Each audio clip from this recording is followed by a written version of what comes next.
Hi guys, bienvenidos a una nueva clase de inglés.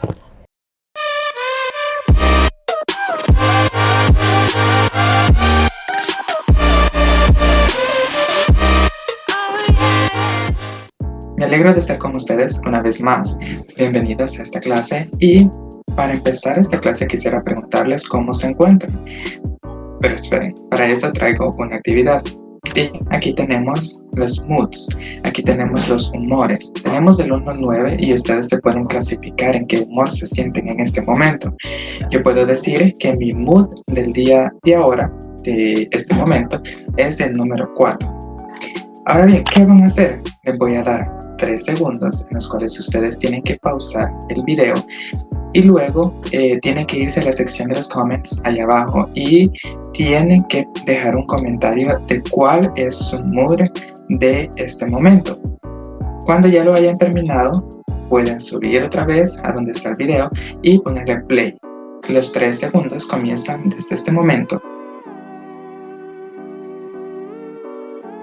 Ok, muchas gracias por haber participado. En breve estaré leyendo algunos de sus comentarios y si no lo han hecho, pueden terminar de ver el video y luego pueden ir a dejar su comentario. No hay ningún problema. Para mientras, nosotros vamos a seguir con nuestra clase del día de ahora. Y el día de ahora vamos a estar hablando acerca de el tema la forma pasiva. También es conocida como la voz pasiva y en inglés se es conocida como the passive voice.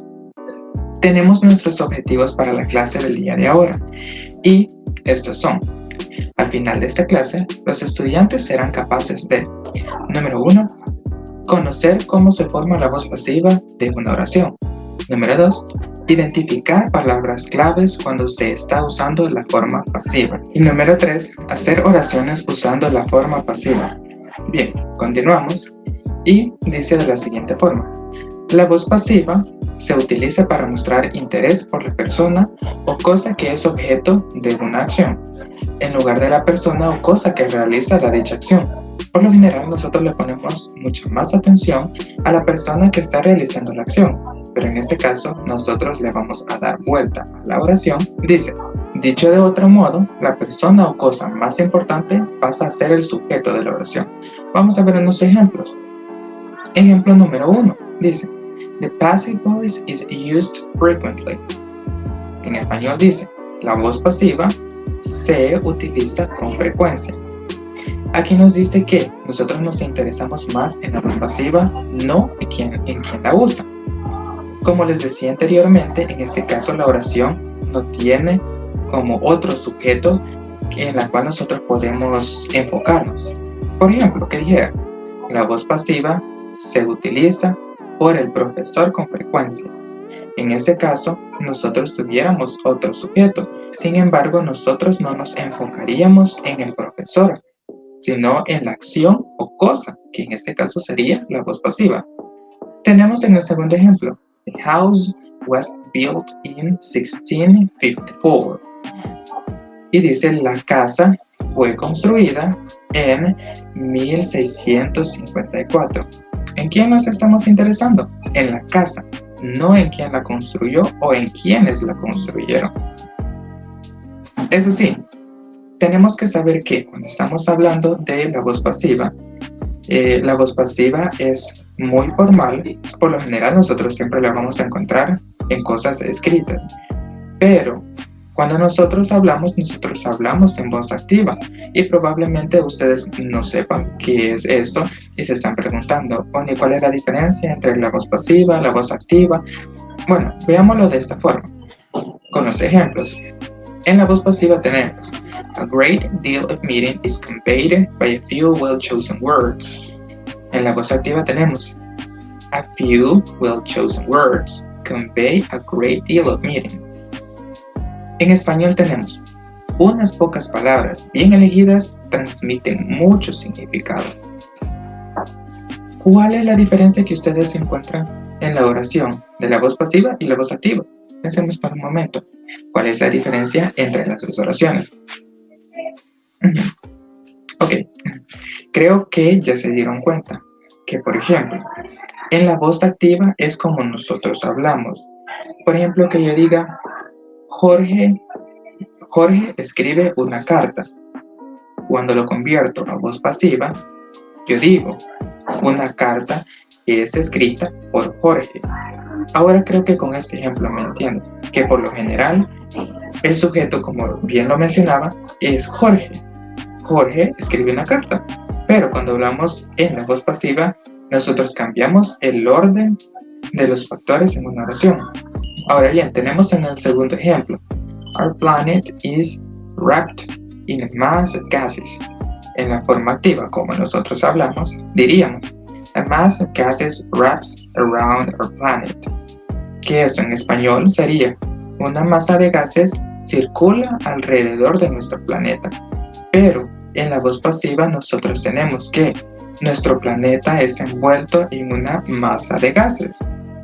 Y podrán decir ustedes, pero el verbo es diferente porque primero usaron circula y luego envuelto. Bueno, ahí dependería del verbo, porque como ustedes saben, un verbo tiene varios significados. Entonces, a veces cuando lo traducimos, ese mismo verbo nos ayuda a que toda la oración agarre sentido. Y en el último ejemplo, también hacemos lo mismo. Tenemos la forma pasiva, la forma activa y en español. La ciudad se deshace de los materiales de desecho en una variedad de maneras. Ya en la voz pasiva estaríamos hablando acerca de los materiales de desecho, no de la ciudad.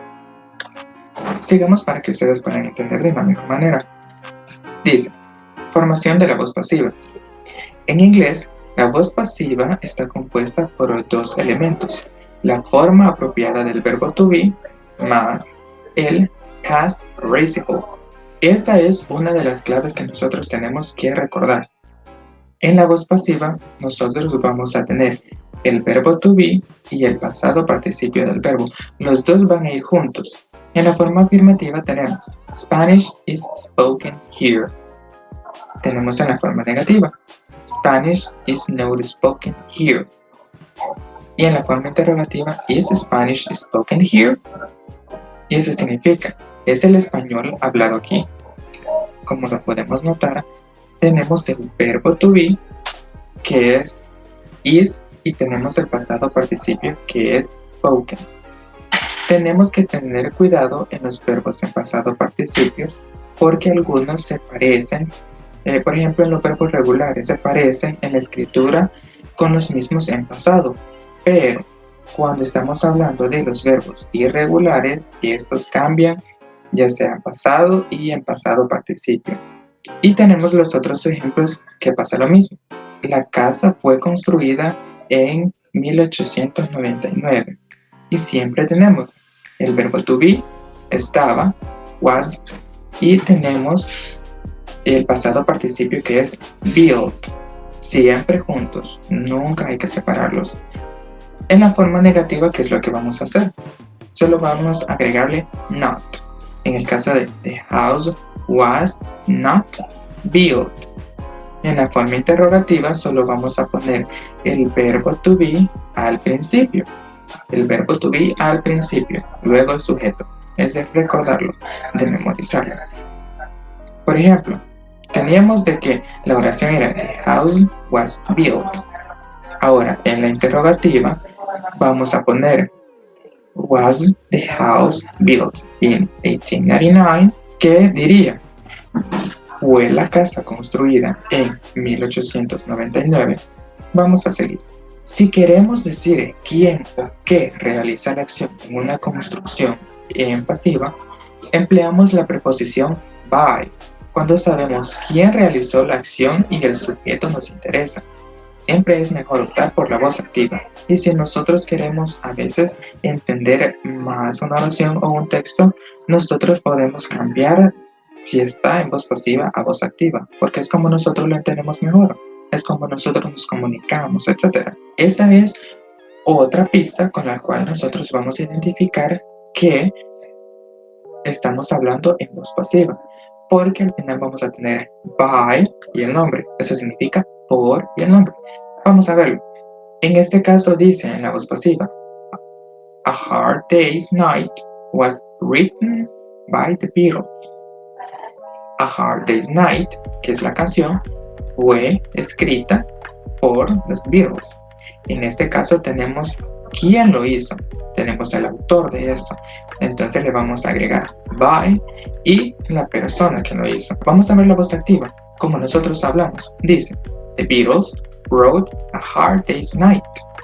Los Beatles escribieron y el nombre de la canción. Eso es básicamente como nosotros lo diríamos, ¿verdad? El siguiente ejemplo dice, The movie E.T. was directed by Spielberg. En la voz pasiva, que dice, la película fue dirigida por Spielberg. ¿Quién lo hizo? Spielberg.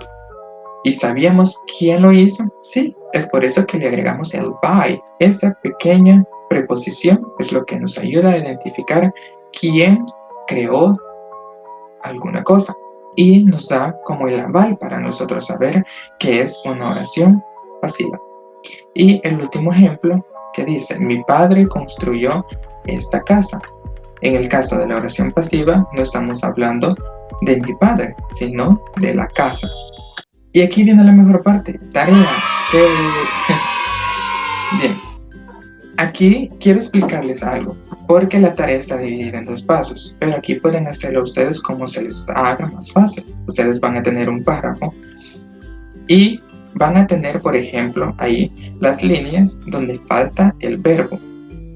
Entonces ustedes van a colocar el verbo si es en pasado o es en la voz pasiva. Y ustedes tienen los verbos allí entre paréntesis. Ustedes van a elegir, bueno, tengo que agregar el pasado o tengo que hacerlo en la forma pasiva.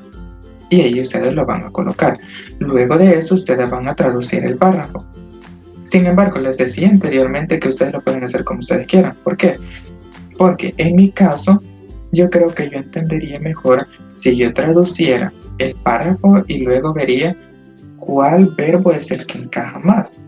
Por ejemplo, hablamos de Fiat, que es una empresa, y luego tenemos el verbo started, que es el pasado, y was started, que es la forma pasiva. Y dice, by a group of Italian businessmen in 1899, por un grupo de empresarios italianos. Y yo me recuerdo, bueno, el teacher dijo que si teníamos la preposición by, entonces eso era la forma pasiva.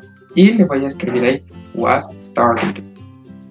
Entonces, por eso les digo de que para mí sería más fácil traducirlo primero, porque entendería el contexto y a veces me iría por lógica.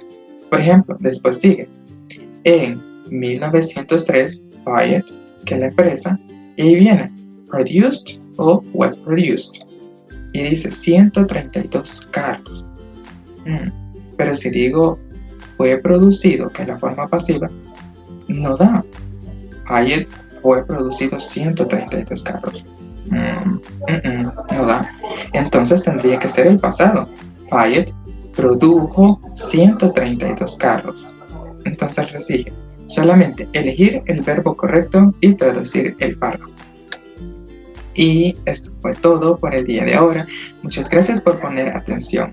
Así que tengan un feliz día. Have a good day. Bye bye.